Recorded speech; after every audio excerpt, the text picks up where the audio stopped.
By daylight, the tree line was a border. After dark, it felt like a mouth, and I was the ranger walking teeth to teeth with a headlamp. We were closing the loop around a canyon campground, counting cold fire rings and the last taillights. Local friends had taught me not to answer my name if I heard it from the trees, and not to whistle. So when a voice behind me said, gentle as a coworker, "Hey, you left the gate open," I didn't turn. My partner's radio answered from the opposite direction. "Copy, gates latched." I kept walking. Something paced me just inside the junipers, quiet except for occasional sand sliding off rock. My beam caught two eyes, low, green like broken bottle glass, then higher, as if the same pair stood up. Coyotes don't unfold. Deer don't speak with your friend's mouth. I hit the truck's fob and let the horn bleat like a goat. Brush shivered. We loaded fast. When I climbed in, the tailgate thumped as if a palm had tested its weight. On the drive out, my partner watched the rear camera feed. He didn't speak until pavement. "Next time, don't even listen." Okay. Ohio backroads teach you distances in seconds, not miles. At 50, 100 yards is a blink, and that's all we had. My brother and I were cutting between towns past 11 when heads popped from the corn like buoys. Not deer. The eyes were forward, wide set, amber as hazard lights. Something stepped out on two legs, long arms swinging low, the head too large for a man. It crossed our beams in two clean strides and turned its torso back toward us without turning the hips. Animals don't do that. I saw teeth past lips too tight, like someone had zipped a smile closed. My brother hit the gas and we cleared the shoulder before the corn closed again. We didn't speak for a mile. Then he said, soft, "Did you see the hands?" At the gravel turnoff we stopped. The ditch held water and mud printed deep. I counted toes. For long, one set wide, pads like a canine's, but the width was wrong, heel longer than my hand. We followed prints 10 yards to where they stopped on the bank and reappeared 6 feet up in crushed stalks, as if something had stepped onto the field. In the Cascades, I learned the forest keeps pace beside you, a half-step scuffed through ferns that stops when you stop and starts when you start. I was solo, late to camp, last switchbacks throwing my breath back in steam. Something paralleled me in the timber line, not close, not far. I blew my whistle because that's what you do when you think bear. The answer was not a bear. One heavy knock on wood, then two spaced like a question. I kept moving. At camp, the lake took the light first, and the trees turned into cutouts. I cooked with my back to a boulder, the way you do when you don't want surprises. A rock the size of an egg landed in the shallows 10 feet away. Then another. Then silence so thick the mosquitoes seemed loud. I slept light, woke to zippers I knew were mine and yet had not touched. In the morning I found my pack leaning on the boulder, straps looped, and on top a stack of flat stones balanced like an altar.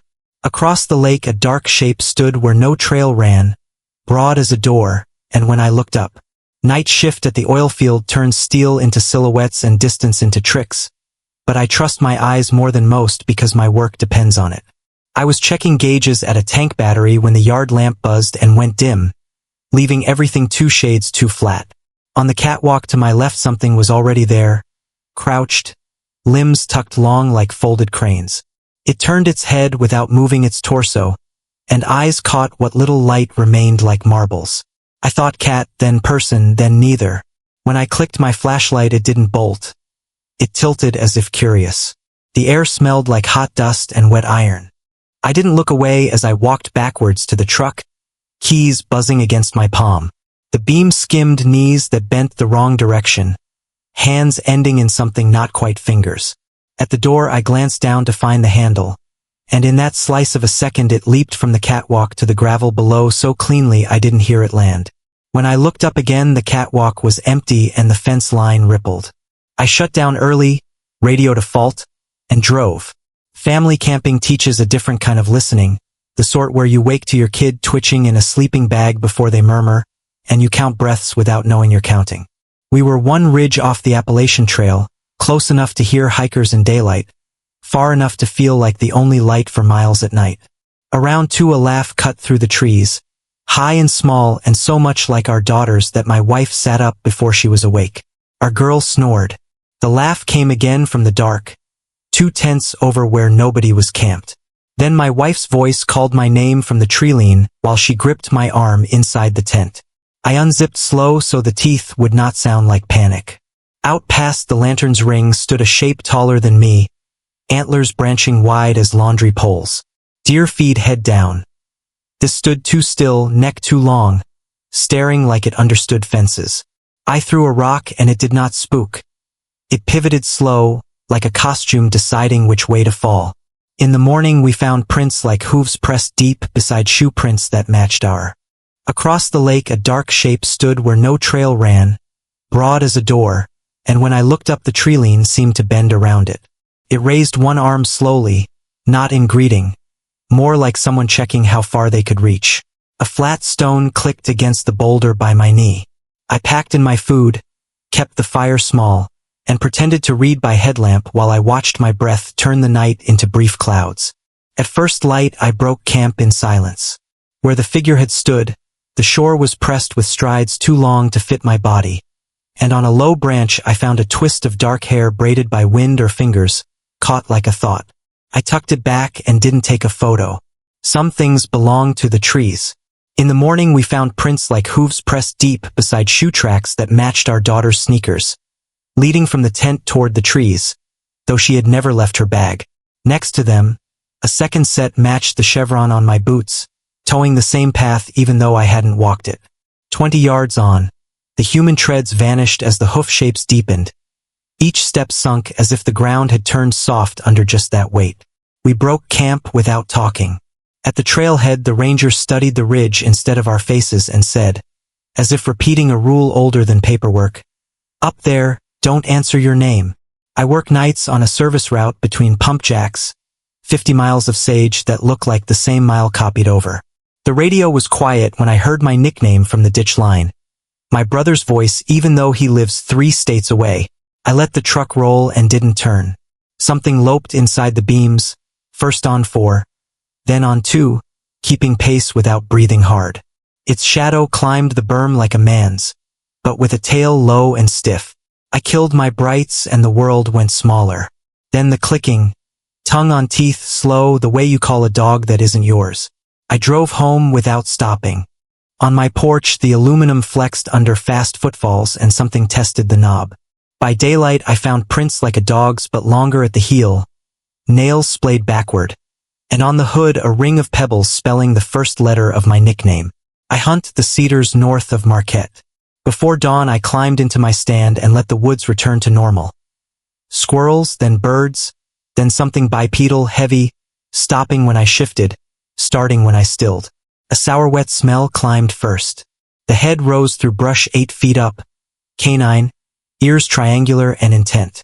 It angled its face like it already knew where I sat. It grabbed my ladder with a hand that wasn't a paw and sniffed the broadhead, breath hot enough to fog the shaft. I didn't breathe. After a long minute it scraped the bark low and loped off upright, shoulders rolling. Daylight didn't help. The tree held claw marks spaced like fingers, and the ground showed an oval pad with 4 long toes that didn't track like a wolf. I don't hunt alone anymore. We grew up in the river valley below the old plant where fog hangs at knee height.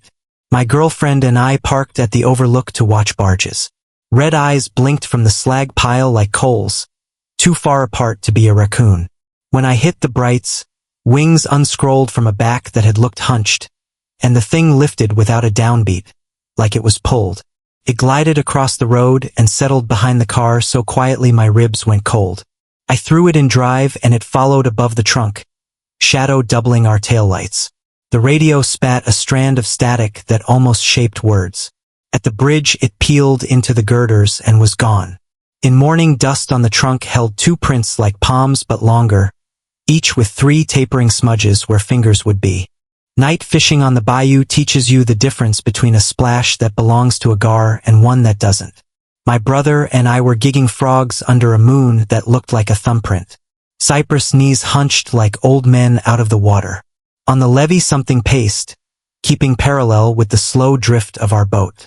Yellow eyes watched from above grass line height, too steady to be a bobbing flashlight.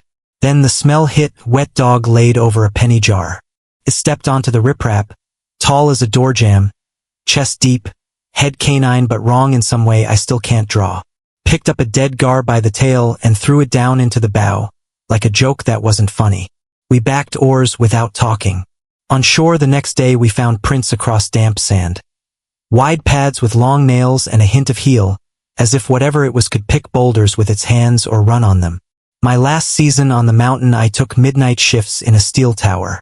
At 3:11 a.m. single ring on the stair rail woke me, then another, spaced like a metronome. I killed the interior light and looked through the hatch. A silhouette stood one landing below, taller than the rails, arms long enough that the fingers, or what I want to call fingers, hung past the knees. The eyes didn't shine. They felt like small wells. I stepped up smooth and set a palm on the trapdoor. I slid the bolt. The wood shuddered once, as if politely testing. I fired a flare through the east window. The hiss filled the room, and the legs receded in a glide. At first light, the treads held dusty ovals the length of my forearm. Toe ends pointed like talons. I signed off with a lie and asked for a transfer.